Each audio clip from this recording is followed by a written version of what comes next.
2026 भारत की रक्षा क्षमताओं के लिए एक साधारण साल नहीं होने वाला। ये वो साल हो सकता है जहां दशकों की देरी, अधूरे प्रोजेक्ट्स और बार बार टलती टाइमलाइंस या तो टूटेंगी या फिर एक बार फिर सवालों के घेरे में आएंगी। ये कोई अनुमान या सोशल मीडिया की अफवाह नहीं है, बल्कि खुद डीआरडीओ चीफ द्वारा एक पॉडकास्ट में साझा की गई आधिकारिक जानकारियां हैं। असली सवाल यही है कि क्या भारत इस बार वाकई समय पर डिलीवर कर पाएगा। नमस्कार दोस्तों, आप देख रहे हैं इंडियन नैरेटिव, जहां हम सिर्फ खबरें नहीं सुनाते बल्कि भारत की रणनीतिक यात्रा को समझने की कोशिश करते हैं। हाल ही में एक पॉडकास्ट के दौरान defence research and development organisation के प्रमुख ने 2026 को लेकर कई अहम डिफेंस प्रोजेक्ट्स पर खुलकर बात की। ये अपडेट्स इसलिए महत्वपूर्ण हैं क्योंकि इनका सीधा असर भारत की वायुसेना, थल सेना और सामरिक स्ट्राइक क्षमताओं पर पड़ता है।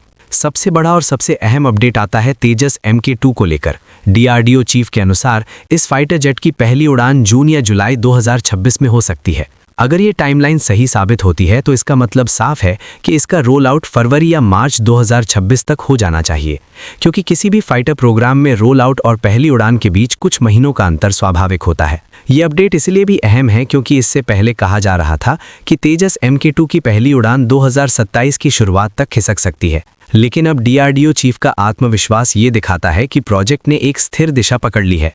अगर जून-जुलाई 2026 तक फर्स्ट फ्लाइट हो जाती है तो ये उम्मीद की जा सकती है कि इसके डेवलपमेंटल ट्रायल्स 2030-31 तक पूरे हो जाएं और 2032 तक ये विमान प्रोडक्शन लाइन में प्रवेश कर जाए, जैसा कि मौजूदा योजना है। तेजस MK2 भारतीय वायुसेना के लिए सिर्फ एक नया फाइटर जेट नहीं है, बल्कि एक मजबूरी बन चुका है। पुराने जनरेशन के प्लेटफॉर्म्स लगातार रिटायर हो रहे हैं और MRFA जैसे विदेशी विकल्पों का भविष्य अभी भी अनिश्चित बना हुआ है। ऐसे में एयरफोर्स के पास इंडिजिनस प्लेटफॉर्म्स पर भरोसा करने के अलावा कोई ठोस विकल्प नहीं बचता। तेजस MK2 और AMCA पर ही IAF की दीर्घकालिक रणनीति टिकी हुई है। दूसरा बड़ा अपडेट जमीनी युद्ध क्षमता से जुड़ा है, जहां जोरावर लाइट टैंक को लेकर बताया गया है कि इसके यूजर ट्रायल्स इसी साल शुरू हो सकते हैं।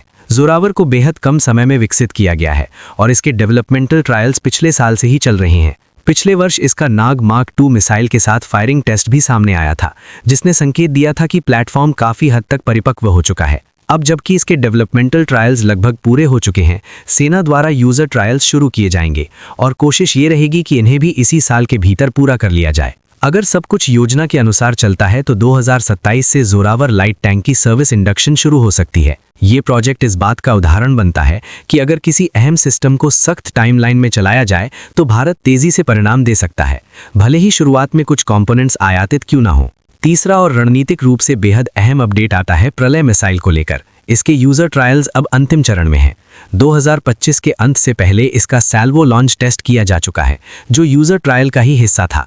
कुछ बचे हुए ट्रायल्स 2026 की शुरुआत या मध्य तक पूरे किए जा सकते हैं, जिसके बाद इसके सर्विस में शामिल होने की पूरी संभावना बनती है। प्रलय एक बेहद शक्तिशाली टैक्टिकल मिसाइल है, जिसकी रेंज लगभग 500 किलोमीटर है और ये 1000 किलोग्राम तक का वॉरहेड ले जाने में सक्षम है। इसकी हाई स्पीड और मैन्यूवरेबिलिटी इसे एयर डिफेंस सिस्टम से बचते हुए सटीक वार करने में सक्षम बनाती है। पारंपरिक युद्ध परिदृश्य में ये मिसाइल भारत को एक भरोसेमंद और प्रभावी प्रिसिजन स्ट्राइक क्षमता प्रदान करती है। तेजस MK2, जोरावर और प्रलय, ये तीनों प्रोजेक्ट्स एक बड़े बदलाव की ओर इशारा करते हैं। आज के दौर में अगर किसी टेक्नोलॉजी को विकसित करने में 10 दशक लगा दिया जाए तो जब तक वो सर्विस में आती है तब तक वो पुरानी हो चुकी होती है। इसलिए टेस्टिंग, डेवलपमेंट और इंडक्शन को समयबद्ध तरीके से पूरा करना अब एक आवश्यकता बन चुका है, न कि विकल्प।